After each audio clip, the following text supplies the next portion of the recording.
Thanks for tuning in. Ham Talk Live will be on the air shortly. Please stand by.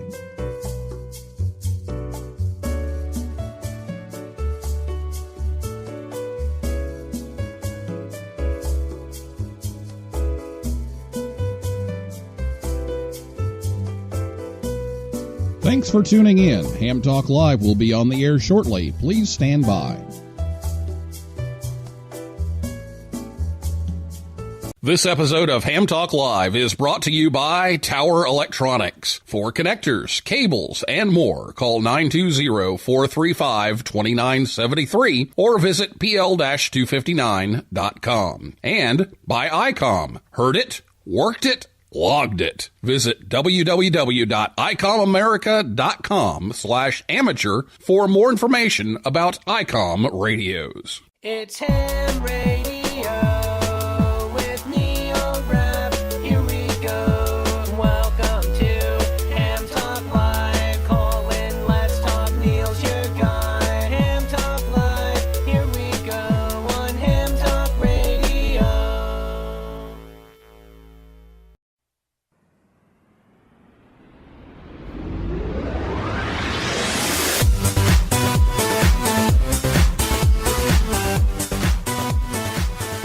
Good evening, everyone. It's time for Ham Talk Live. It's episode number 157.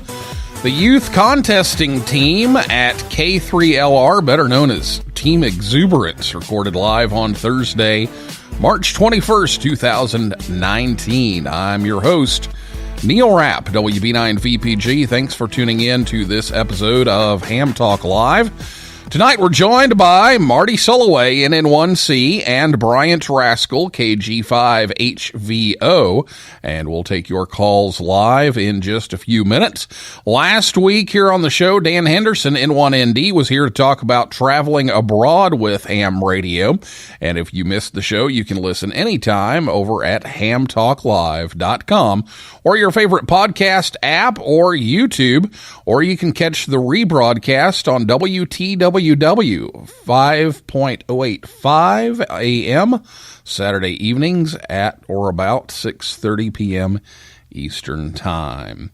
So get your questions ready to go. We'll be talking youth contesting tonight. If you're listening to us live on Thursday night, you can give us a call after the interview at this phone number. It's 812-650-9556. Again, we're using the temporary number again tonight, 812-650-9556. So write that down and have it ready to go for the call-in segment, which will be a little bit later in the show. But again, that phone number, 812-650-9556. You can also tweet us anytime.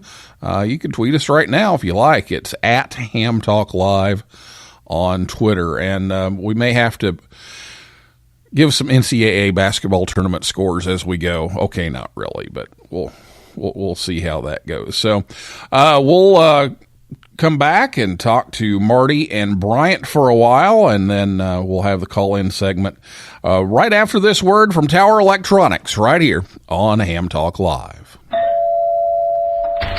I'm sorry to bother you, but I'm having an antenna party and I ran out of PL259s. Oh, come in. Thank you.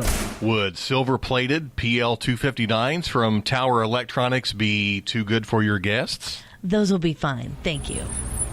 You saved my life the other night.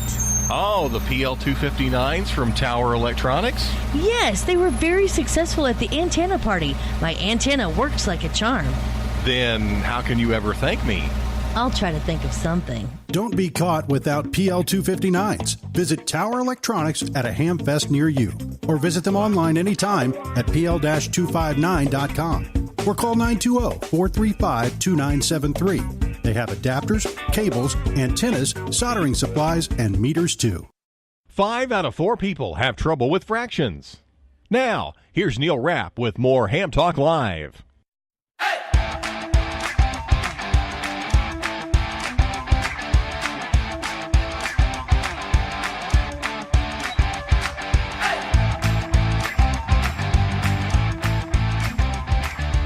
Thanks to Scott and Jill at Tower Electronics for sponsoring the show again tonight to help bring you Ham Talk Live each and every week.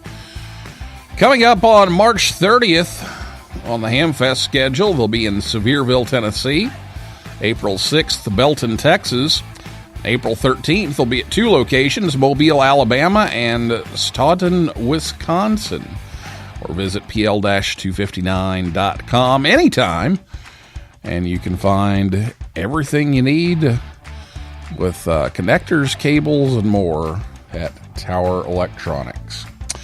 Well, our guests tonight are Marty NN1C, rather. He's a 17-year-old ham that started out at age 12 back in November 2014. 4 months later, he upgraded to general and now has his extra class.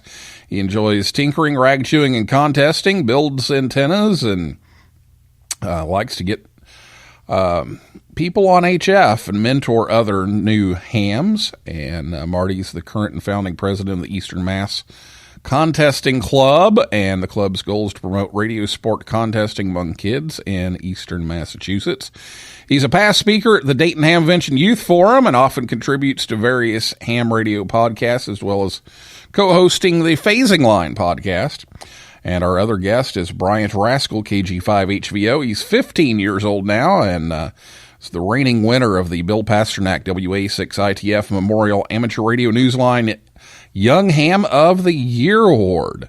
Bryant is a member of the Montgomery, Alabama Amateur Radio Club, the Alabama Contest Group, the Georgia Contest Group, and CW Ops, just to name a few.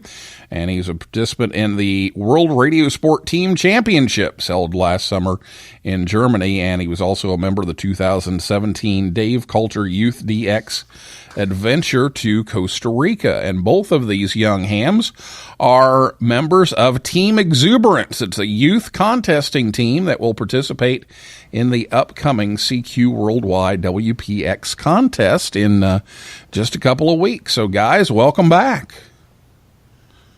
Thank you, Neil. It's great to be on. Always a pleasure to be on with you, Neil. We always have a lot of fun.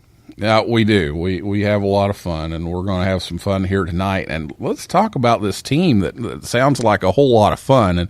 And I was digging around the picture archive to try to find some pictures to post to promote the show tonight, and just took a look at those antennas and that station that you guys are going to be operating, and just was like, oh wow, that looks like a whole lot of fun. So who came up with the idea for this team, and who came up with this name Team Exuberance?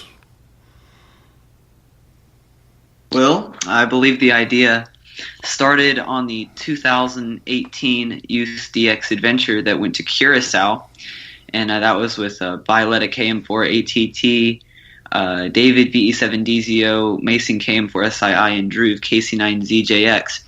And Violetta had a great time in Curacao, and she wanted to have a youth contest team here in North America.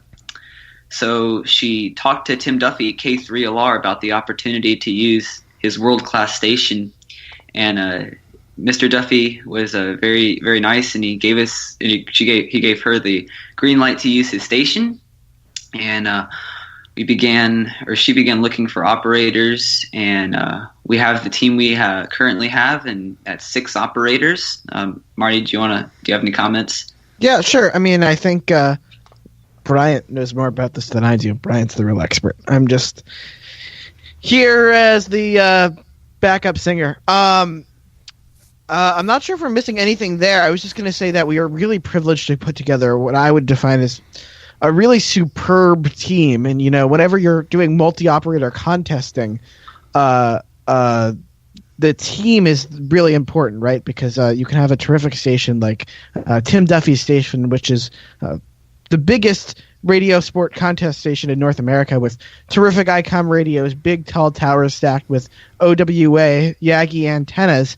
But if you don't have a terrific team of operators, you really just have a fancy station. And we've been really fortunate to put together a terrific team. Just to go down the list, we have Tommy HA9T, who was an operator at WRTC 2018 along with Bryant. He's operated from HG8DX, LX7i, 9A1A, to name a few. A really great operator. Bryant, obviously. Bryant's, world class. He needs no introduction. David, who went to Curacao with Violetta, V7DZO, a fantastic op.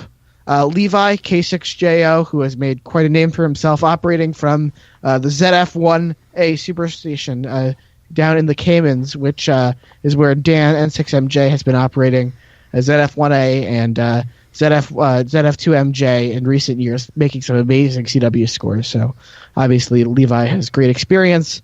Violetta, obviously, is our team leader, and she's been an operator at W3 at Lima Papa Lima in recent contests. And myself. So we've really been fortunate to put together a terrific team, and I'm really, really grateful for that. Yeah, it's quite a feat to pull that off, that you can get all of these operators, and that you have this group of young operators with so much experience, like the WRTC experience and the Dave Coulter Youth DX Adventure experience, and lots of contests and guest operating at these big stations. So you guys have quite a resume for young people, especially. And it's just incredible that you were able to assemble this team. So let's talk about the contest itself. Let's talk about CQ WorldWide WPX a little bit. And let's talk a little bit about the K3LR station. Sure. Bryant, you want to take this one? Sure. So the K3LR station, again, is one of the biggest stations in the world. Tim Duffy, K3LR, has done a great job engineering his station. And again, as Marty said, we're just really privileged to be operating from such a great station. We'll be, again, competing in the CQ WPX contest. It starts March 30th at 00 Zulu and goes until March 31st at 2359 Zulu. It's an SSB contest, and it's basically anybody can work anybody in the world. It's a lot of fun. Marty, you got anything? Yeah, I was just going to add that the WPX is a really cool contest for a couple of reasons, and it's different than some of the other traditional kind of main DX contests. Normally, when people talk about kind of the big ones, they talk about ARL DX, CW and sideband, and CQ Worldwide CW and sideband, which the K3LR station traditionally operates. But I believe, and I may be incorrect, this is the first time the K3LR station has ever entered as a multi-operator team in the CQWPX SSB contest.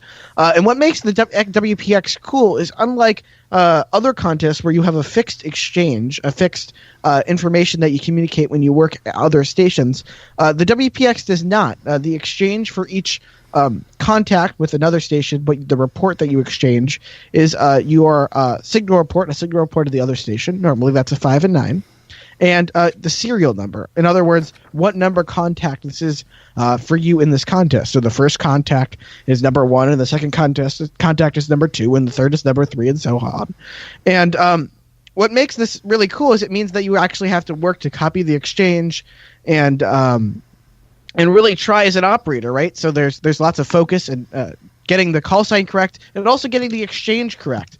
In a lot of these contests, one can kind of predict the exchange, but not in this context, obviously. So there's an extra level of challenge introduced. And it's also a contest where the U.S. can work the U.S. Everybody can work everybody, which adds lots of fun, especially for operators who maybe just want to get on and work down the band. They could, call anybody, and we would be deeply grateful to work everybody and anybody. That's very true. So we're super stoked, Neil. So not everybody is going to be Bob and a 5'9". You got it. Yes. Who picked Bob anyway? Why is everybody Bob? Quick and short. Quick and Most short. likely. Okay. Well, why not like Fred? We're Marty and Bryant, so don't be asking us. Now, I worked for True. you in a contest, and you said your name was Bob. That's true, Marty. I worked you last Tuesday, and you said your name was Bob. Is this an interrogation on the air? This is an on-air interrogation. It is. Cross-examination. I plead the fifth. So this'll be good. This'll be interesting, and the prefixes of the call signs are your molts. So I've been around long enough that my prefix is actually one that's needed a little more. Yes, sir, it is. There'll be a lot of interesting prefixes on, especially from Europe. I know there's a lot of special stations that get prefixes just for this contest. Sometimes the prefixes will have maybe like 5 characters. I know there was a station in Slovenia that actually had 4. It was S5100 LIONS. So don't be Wow. freaked out if there are some weird call signs coming across that you won't. Does that normally even hear. fit in N1MM? Who knows? I mean, I guess if you had the entry window squeezed out. You know what? I gotta add, Neil. Your WB9 is important, but everybody's every single contact matters. That's how you make a big score. It's the big hours and the small hours, the weak guys and the loud guys. You got to work everybody. We want to work everybody, and we want to work you. So I think it's yes, your call sign is important, and everybody's call sign is important. We want to work everybody. All right. Well, let's talk about the team a little bit more. How is this being sponsored? And you know, you got to get everybody there. So how is that being funded, and how are team members getting to the station? Well, that's a terrific question, Neil. There is significant expense in trying to put an operation like this together. Both from a transportation point of view and a logistics point of view.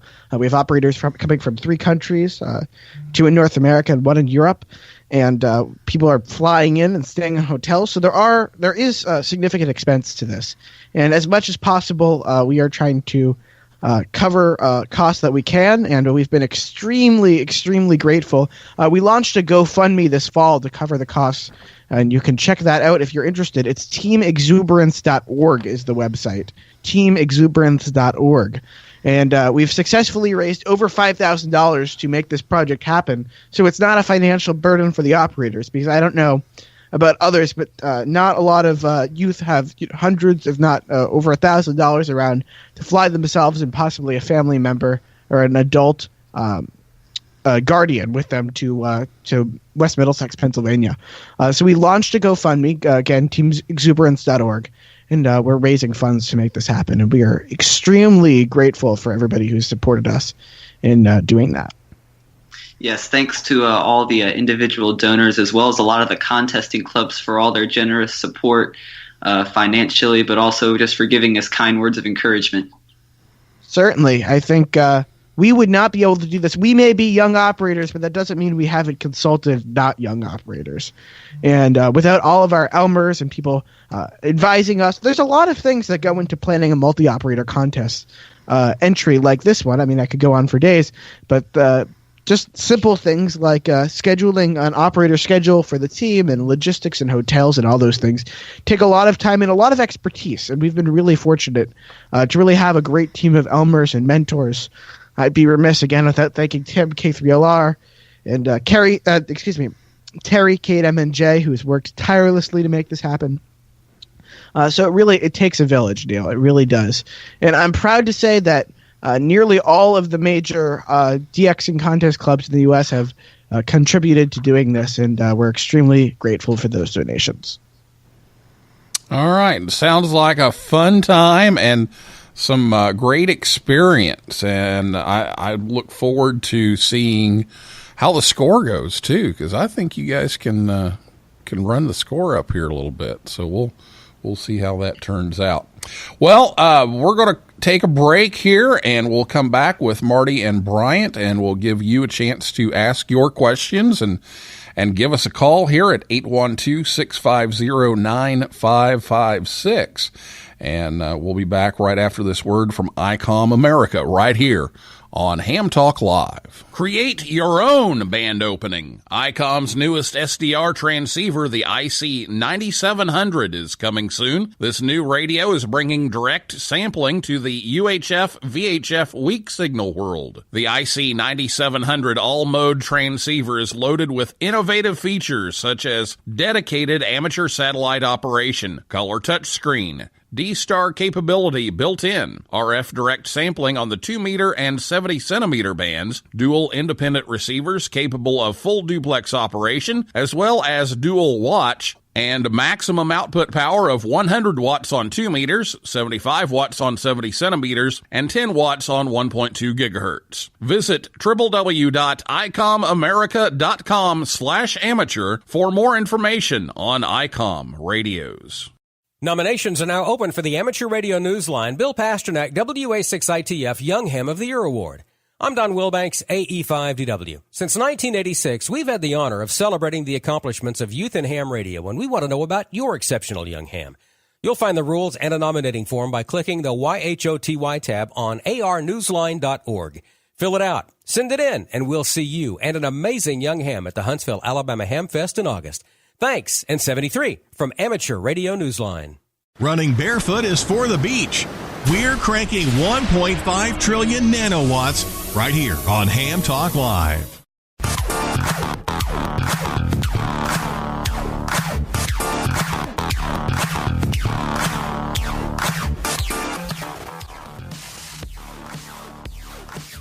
Thanks to ICOM for bringing you another episode of Ham Talk Live, and I want to give you an update real quickly on the National Voice of America Museum of Broadcasting events for this month during their 75th anniversary celebration this year. On Wednesday, April 3rd, they have the History of the Voice of America Bethany Station and the VOA Museum Today with Director of the museum, Jack Dominic. That's at Midpoint Library in Westchester, Ohio. And then Tuesday, April 9th, this sounds intriguing. It's the Theater of the Mind, Sound Effects during radio's golden age with Mike Martini, the president of the museum's Media Heritage Collection. And if you've listened to any of those old radio shows, you know the sound effects were really what made those work. So that sounds really interesting. We'll be talking more about the anniversary next month on a special episode of Ham Talk Live, and we'll be announcing the special Hamvention hours for the museum and an added bonus, a surprise bonus this year coming to the tour. So we'll be announcing that very soon. Ham Talk Live is on the air every Thursday night at 9 p.m. Eastern Time right here at hamtalklive.com, and be sure to check us out on Facebook, Twitter, and Instagram. And now it's time for your calls. So if you have a question for Marty or Bryant or both, give us a call. The number, 812-650-9556. Again, 812-650-9556. Or you can tweet us at Ham Talk Live. If you're listening to us on WTWW or on the podcast edition, you won't be able to reach us live since this is Thursday night right now when we're recording this. So, Marty, let's actually, we're going to take a call here. So let's do that, and then we'll talk a little bit about some of the preparation. Good evening. Welcome to Ham Talk Live. Hey, good evening, Neil. It's Scott, K0MD. You have two superstars on tonight. Yeah, Scott, I've got the two superstars here with me. Good to hear your voice. And what's your question here for these two? I have several things, if that's okay. Number one, Neil, I know you've been distracted, but I have been told that the University of Kentucky won its first-round game tonight, so you can relax a little bit now. I will admit that the TV is still on mute in the background. So yes, I saw that. So I can relax now. We're all happy at that one. At least those of us who are big Blue Nation fans. I have had a number of discussions with John, K6AM, and the young man that Marty talked about who has been operating at ZF1 Alpha is supposedly going to develop into an even better contester than N6MJ. So with him, Marty, and Bryant, and some of the others, the future of contesting looks bright with all of these young operators. I have two questions tonight. One, for Marty and Bryant. Tell us a little bit about your strategy, and can we get you to commit to submit maybe a story about the experience to Neil or a picture so we can put it in the National Contest Journal? And then my question specifically to Marty is that do you only pick the stations that have ICOM radios, Marty? I seem to see you operating at a lot of ICOM stations, but nothing else. But does that identify a preference for you, perhaps? So what was your the first question was strategy. How about I speak to that a little bit, and then Bryant can. So certainly there's a lot of strategy that goes into contesting, and preparing for this effort, we worked hard to kind of analyze a lot of previous scores and look at how other people have entered this category. The multi-2 category is a pretty strategic category, right? Because we have 6 bands to cover and 2 run signals to do that with. So we certainly have done a lot of studying, and the WPX contest is particularly interesting in the way it handles scoring and what contacts matter for how many points. So it's based off of in-country, out-of-country, in-content, out-of-content, high bands versus low bands. In short, you get more points for working guys on the low bands than you do on the high bands. Within your country, it's 1 point either way. But outside of the country, from 40, 80, and 160, there's a 2x point advantage over working guys on the high bands, 10, 15, and 20.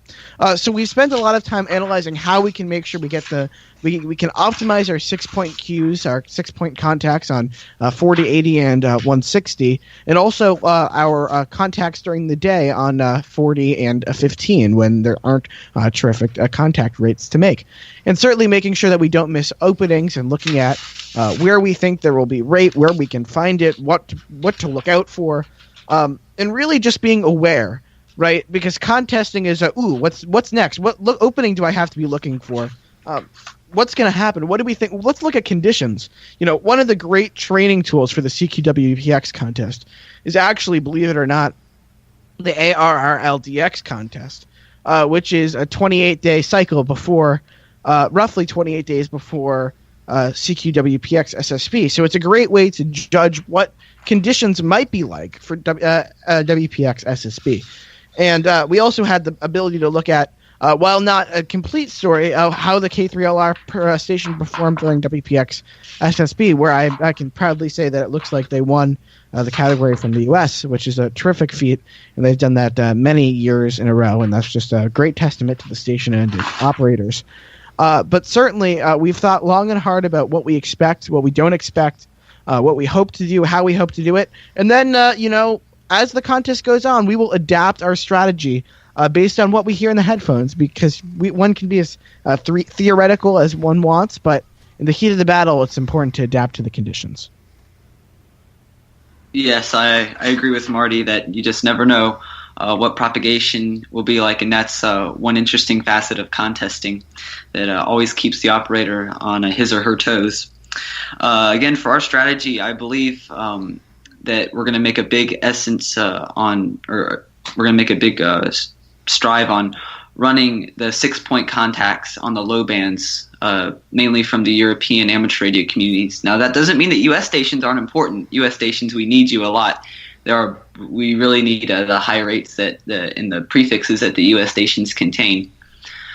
So I really think we're going to try and emphasize our QSO point total, as well as maximizing our multiplier count by pushing our second in-band radio, which is a radio just dedicated to tuning around or clicking on spots on the DX cluster. And I believe I think we're going to try and push the in-band radio as hard as we can.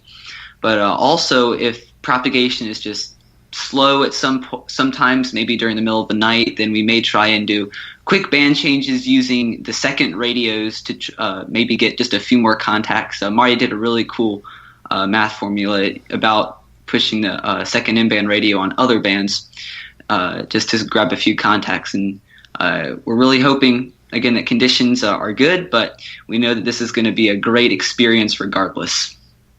Bryant said it better than anybody could. And, the cool thing about contesting, for the most part, especially when you're competing with people in a local region is that, when conditions are bad for you, they're also bad for them. So that means taking the most advantage of those bad conditions, and Bryant said it better than we can. The K3LR station is equipped with 2 radios on all of 80, 40, 20, 15, and 10 meters. So all of the contest bands with the exception of 160, which is a tremendous advantage in keeping those second radios tuning, keeping the primary radio always calling CQ, and taking advantage of those extra band changes. We get a fixed number of band changes every hour, and taking best advantage of those will really optimize our score. Okay, and then the radio preference thing. In fact, Scott should have heard our discussion before the show, but I think it was a tongue-in-cheek question for Marty. I know he's an ICOM aficionado, and Bryant's an LA craft man, so they sort of typify that. Will you have a special call sign, suited for WPX, or will you use K3LR? And that'll be my last question, Neil. Nice program. And, see if you can pin them down to give you an article for NCJ, Neil. This would be a great story. Oh, I agree. We will not be using. We'll be using the K3LR call sign, as we'll be operating at the K3LR station. And we'll have to talk about the article. That'd be a really interesting thing to do. And thanks for all you do with the NCJ, Mr. Wright. Thank you, Scott. So you're not using the call sign L1D? No, sir, we're not. And not we're very L1D. fortunate to use, the very famous and well-known K3LR call sign. All right. Thanks, Scott, so much for calling in. Appreciate it. And go Cats. Thanks, Neil. 73. Good night, everyone. All right, 7-3. And by the way, I'm going to give you guys a little strategy here. Scott asked you about strategy. I'm going to share with you a strategy that I think will work in this case, and it's one that I used to use back when I was coaching basketball. The whole strategy to winning is to have more points at the end than the other team. That's a really good strategy. We appreciate your input on that. We will be talking amongst ourselves about that. That's really good. Thank you so much. I think we'll be working to implement that one. We've had lots of great Elmers in setting up for this, but nobody's told us about that one yet. So we'll take. So there you go. You're very welcome. I'm glad I could share that and give you some insight on that. 812-650-9556 is the phone number to call. If you have a question for Marty or Bryant or both, give us a call, 812-650-9556, or you can tweet us at Ham Talk Live. And we were getting ready to talk about a lot of the preparation, a lot of the paperwork and logistics and everything that went into making this happen and is still going on. Travel plans and manuals and all this kind of thing. And yeah, you're using some adult support, but you guys are doing this from the bottom all the way to the top. You're covering the whole thing. You got it, Ted, and it's really it's a big undertaking, and we've been really fortunate to everybody who's helped us in taking this along. Just a fun fact: I'm looking at my master logistical planning spreadsheet, which is an Excel spreadsheet with 12 tabs in it. So yes, there are a lot of different things that must be organized to put a big multi-operator operation together like this on the air. You asked about a handbook, and that's something that we did do for this operation, and we believe it's very important to do.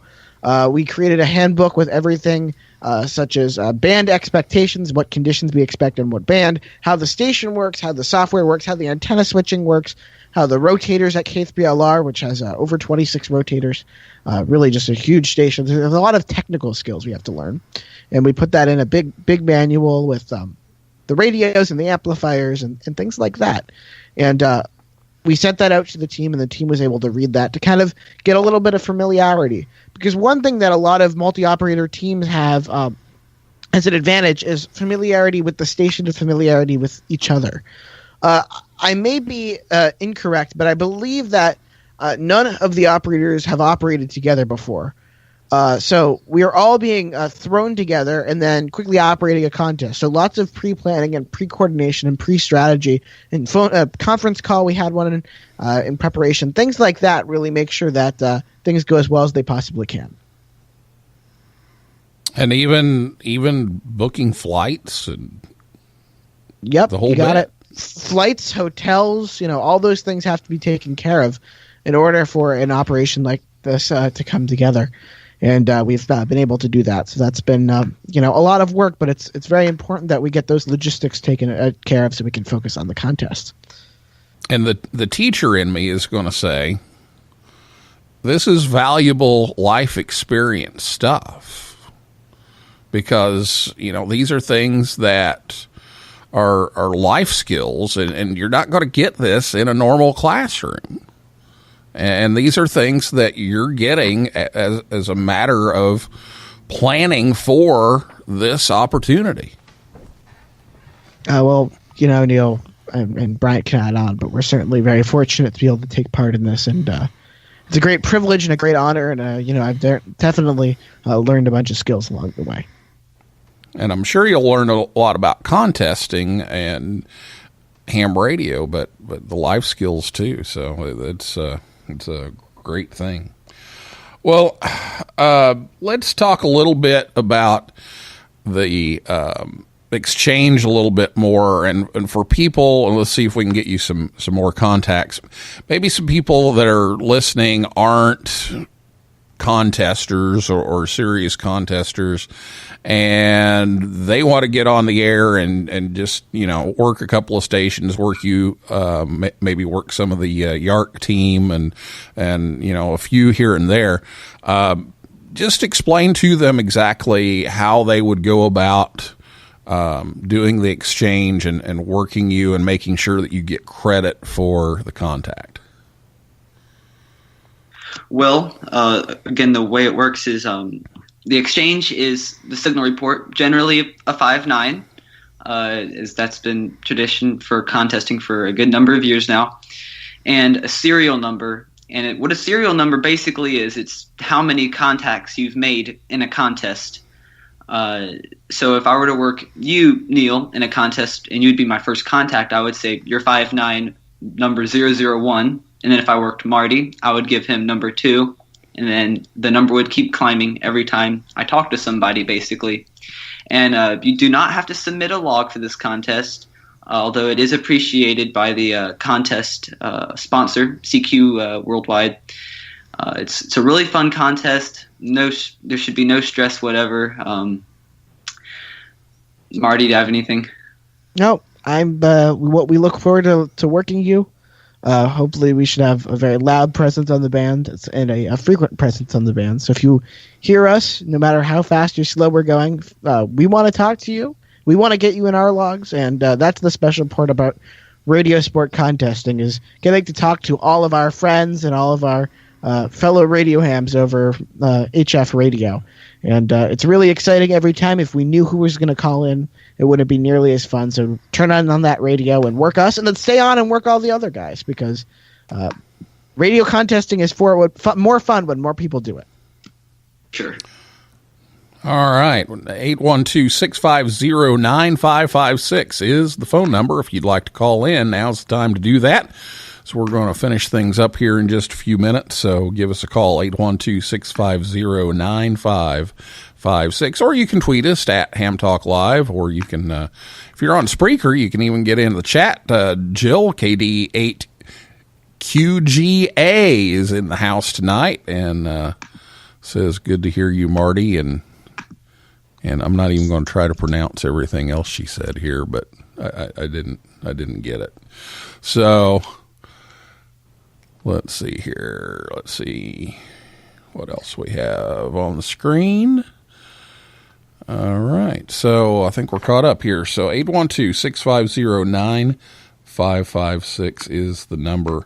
Now, 2 weeks ago, we had Sterling and Zero SSC on talking about the YARC and the youth contesting program that is also going on during this time. So, Marty, did you want to say something about that? I'll throw it to Bryant. I know he knows a lot about it.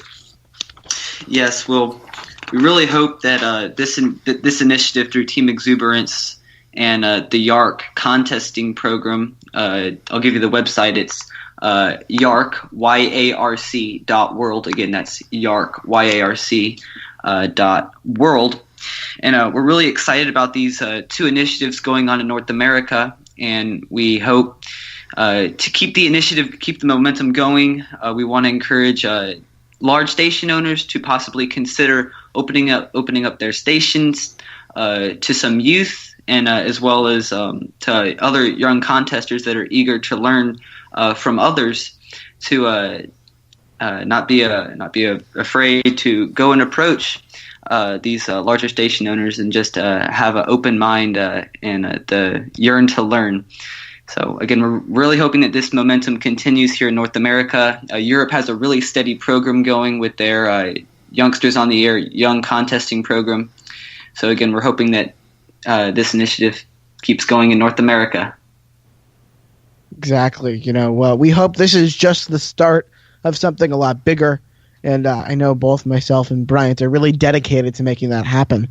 So the place to go obviously is YARC. And also, if you have any questions, shoot us an email. Bryant and I are both good at our at arrl.net email addresses. So kg5hvo@arrl.net or nn1c at arrl.net. And we'd be glad to talk ham radio. We love talking ham radio. We talk ham radio all the time. We live it. We breathe it. And we want to talk to you. So I think certainly getting more youth involved with contesting, which I think is just a fantastic part of this hobby, and getting more youth involved in radio in general and attracting them to ham radio and contesting, because ham radio just opens up so many terrific doors. It's a great place to learn terrific skills, and look what we're doing. Look at all the skills we've learned along the way. So I am certainly a strong proponent of what's going on here.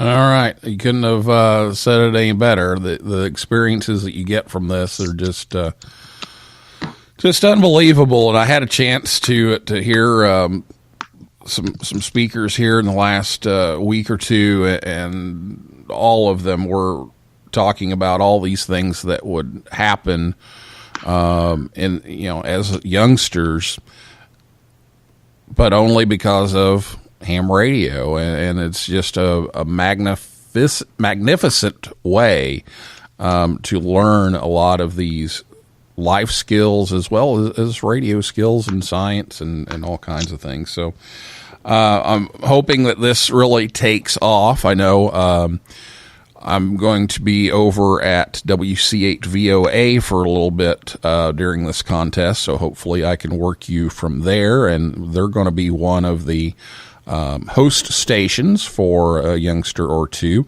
coming up for this contest in the YARC program. So if you want to learn a little more about that, a couple of episodes ago, I think it was 2 weeks ago, when Sterling was on talking about YARC and the youth contesting program. So you can find that at hamtalklive.com or on your podcasting app or YouTube, and you can find out more about that.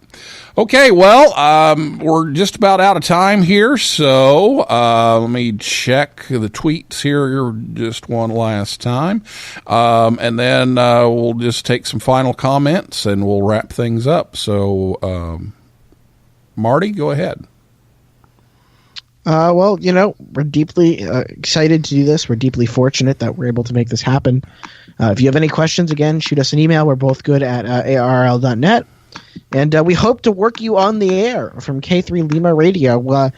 What is closely crawling up on us is just a little bit over a week away. At this time next week, at 9:44, probably about this time, I will be in a rental car with Bryant and Levi and Tommy, HA9T, and Bryant's mother, driving from the Pittsburgh airport to West Middlesex, where the K3LR superstation is located. So we're very excited. We hope to work you on the air as K3LR, and we hope that you continue whatever you're doing in your communities about amateur radio and youth and contesting. If you're not, now's a good time to start. And bring this to, bring radio to your clubs. Try and get some of your youth in your club. Clubs are an extremely important part of ham radio. So we want to talk to you. We want to work with you. If we can be helpful to you, let us know. And we hope to see you on the air next weekend. All right. And Bryant, you get the last word. Alrighty, yes. Thanks to everybody for listening. We hope to, again, work you from K3LR and just keep the momentum going in North America. All right. Well, thanks, guys, for coming on. Appreciate it. You've got some definite energy, and it's not called Team Exuberance for nothing. And I think that you guys will do very well, and I'll be looking to see how well you do.